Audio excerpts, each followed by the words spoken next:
एक छोटा सा गांव था। इसमें मीरा नाम की एक लड़की रहती थी। मीरा की माँ बचपन में ही मर गई थी। सौतेली माँ उसे बिल्कुल प्यार नहीं करती थी। उसके लिए वह घर में काम करने वाली केवल एक नौकरानी थी। मीरा का सौतेला भाई सोनू भी मीरा को बिल्कुल पसंद नहीं करता था। मीरा के पिता उसे प्यार तो करते, परंतु अपनी पत्नी से बहुत डरते। एक दिन की बात है, जल्दी जल्दी खाना बनाते हुए उसने सब्जी जला दी। बदबू सूंघकर माँ रसोई में आ गई। अरे ओ, अब क्या किया तूने? माँ, वो थोड़ी सी सब्जी जल गई है। माँ गैस पर रखे बर्तन के अंदर देखकर, हाय, ये क्या किया तूने? तेरा बाप कोई टाटा अंबानी थोड़े ही है जो तू रोज रोज नुकसान करती रहती है। माँ, माफ कर दो। मेरा लाडला आता ही होगा, अब क्या वो तेरा सिर खाएगा? माँ, मैं जल्दी से कुछ बना देती हूँ। तभी मीरा के पिता आ जाते हैं। बता अब इन्हें, कैसे जली ये सब्जी? बाबा, कल मेरी परीक्षा है, इसलिए जल्दी जल्दी काम निपटाने के चक्कर में ये सब्जी जल गई। और पढ़ा लो इसे। मैं कहती हूँ इस बार के बाद इसकी पढ़ाई बंद। पढ़ ली जितना पढ़ना था, अब घर के काम ढंग से सीखे। पर मैं आगे पढ़ना चाहती हूँ। हाँ हाँ, तेरी आगे की पढ़ाई का खर्च कौन करेगा? इतनी मुश्किल से तो घर का खर्च चल पा रहा है। तू क्या हमें भूखों मारना चाहती है? पर मैंने कह दिया ना, अब ये नहीं पढ़ेगी। तभी बाहर के कमरे से मीरा के भाई सोनू की आवाज आती है। ओ माँ, कहाँ हो? उसकी आवाज सुनकर माँ कमरे में जाती है। सोनू के साथ गांव का बूढ़ा सेठ जमना लाल भी था। सोनू माँ के कानों में धीरे से कुछ कहता है, जिसे सुनकर लालची माँ की आंखें बड़ी हो जाती हैं। तभी मीरा के पिता भी आ जाते हैं उन्हें देखकर। और भैरव, कैसे हो? सुना है आजकल तुम्हारा काम धंधा मंदा चल रहा है। हाँ, बस ऐसे ही है। तभी मीरा की माँ जोर से चिल्लाती है, मीरा, अरे ओ मीरा, देख सेठ जी आए हैं, जल्दी से बढ़िया सी चाय बना कर ला। सुनिए जी, सेठ जी मीरा को बहुत पसंद करते हैं, उससे शादी करना चाहते हैं, और इनसे अच्छा लड़का हमें कहाँ मिलेगा? क्या कह रही हो? तुम्हें ये बुढ़ा कहाँ से लड़का दिखता है? ये 5 बार शादी कर चुका है। इसके 3 बच्चे तो मीरा से भी बड़े हैं। उम्र में जमना लाल मुझसे भी बड़ा है। मैं अपनी फूल सी बच्ची इस कपटी को नहीं दूंगा। अबे, मुझे बुढ़ा कहता है? तेरी हैसियत क्या है? पूछ अपने सोनू से, पूरे 10,000 देने का वादा किया है इससे। मेरे घर से अभी इसी समय निकल जाओ। भैरव का गुस्सा देखकर माँ चुप हो जाती है और सोनू वहाँ से चुपचाप खिसक जाता है। कुछ दिनों बाद भैरव की तबीयत बहुत खराब हो गई। जब मीरा भैरव को खाना देने आई तो वो इशारे से उसे रुकने का संकेत करता है। बाबा, आप ठीक तो हैं? आपको कुछ चाहिए? बेटी, मुझे माफ कर देना। शायद अब मैं ज्यादा दिन तक ना जी पाऊं। बाबा, आप ऐसा मत कहिए, आप जल्दी ठीक हो जाएंगे। बेटी, मेरी एक बात ध्यान से सुन। तू कभी अपनी माँ और भाई पर विश्वास मत करना, और मेरे जाने के बाद यहाँ मत रहना। ये दोनों रुपए के लालच में तेरे साथ कुछ भी कर सकते हैं। मीरा रोते हुए हाँ में सिर हिलाती है। तभी उसकी माँ आ जाती है और वो चुप हो गए।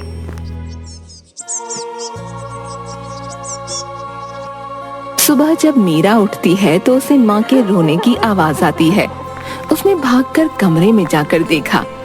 उसके पिता अब इस दुनिया को छोड़कर चले गए थे।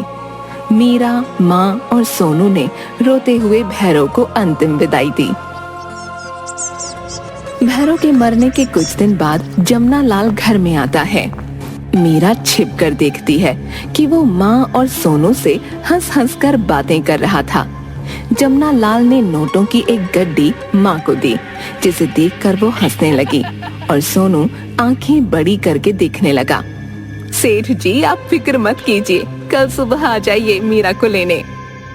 माँ कमरे में आकर मीरा के कपड़े एक पोटली में बांधकर उसे कहती है, अब तेरा सब कुछ वो जमना लाल है, समझी? माँ, ये आप क्या कह रही हैं? वही जो तूने सुना। अब तो कोई राजकुमारी तो है नहीं तो तेरे लिए कोई राजकुमार आएगा। तू सोच ले, तेरे नसीब में ये बुढ़ा राजकुमार है। और सुन, वहाँ जाकर हर महीने रुपये भेजती रहना। मैंने जमुना लाल से सब बातें कर ली हैं, वो हर महीने हमें खर्चा देगा। माँ वहाँ से चली गई, पर मीरा के पैरों तले जमीन खिसक गई। उसे अपने पिता की कही हुई बात याद आ गई। रात को जब सोनू और माँ खर्राटे भरने लगे, मीरा अपने कपड़ों की पोटली लेकर खिड़की में से भाग गई। सड़क की तरफ उसे एक ट्रक खड़ा दिखाई दिया। वो उसमें पीछे की तरफ चढ़कर छिप कर बैठ गई। थोड़ी देर में ड्राइवर ने गाना गाते हुए ट्रक चलाया। ओ मैं निकला ओ गड्डी लेके ओ सड़क पे ओ एक मोड़ आया ओथे गड्डी छोड़ आया ओए। वो बहुत तेज गति से ट्रक चला रहा था। मीरा बहुत डर रही थी। कुछ देर बाद ट्रक एक गोदाम में जाकर रुका।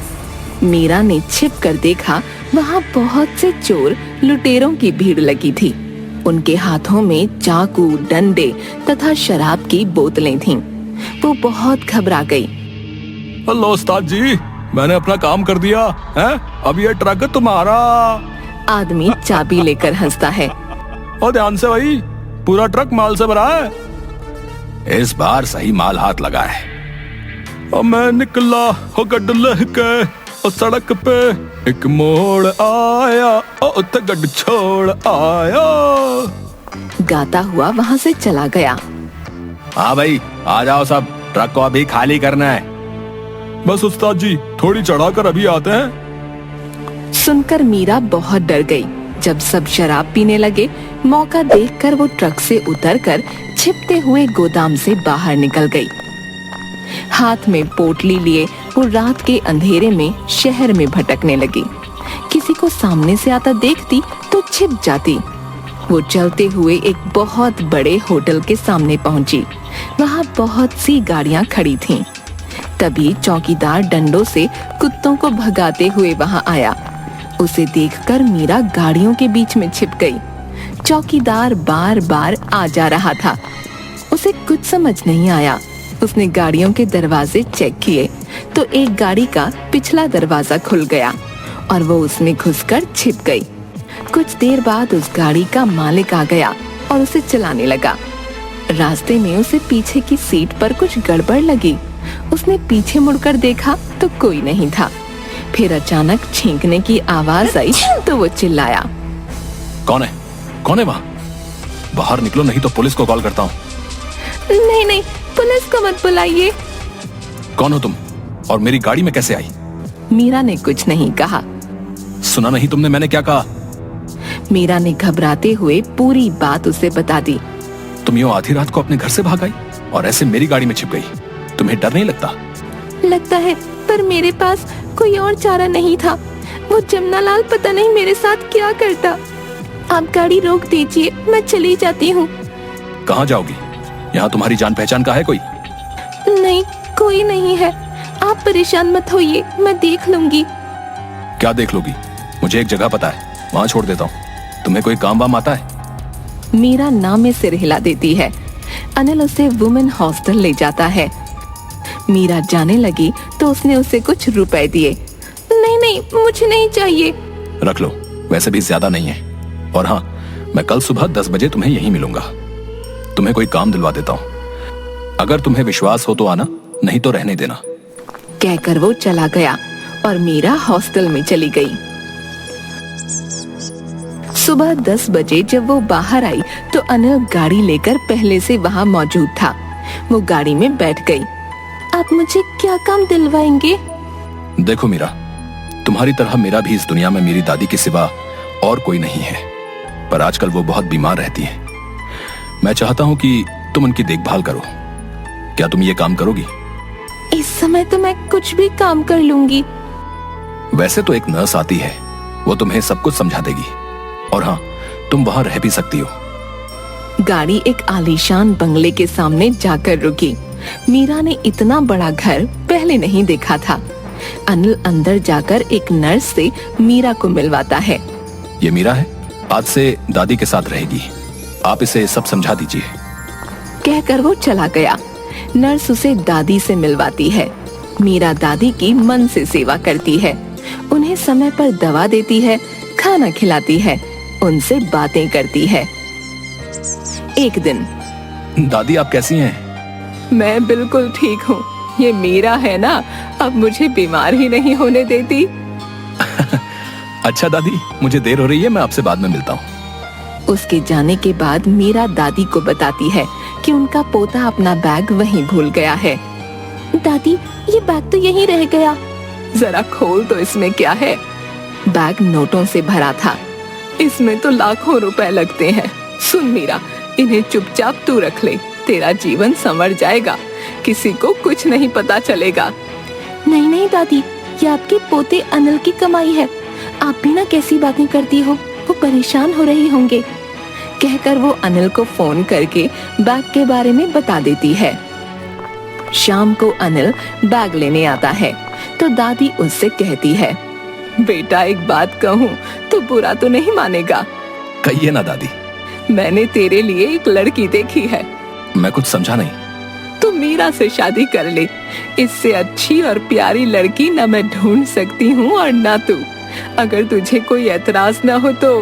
दादी पर मीरा की अपनी पसंद है, वो भला मुझे क्यों? तभी मीरा आ जाती है।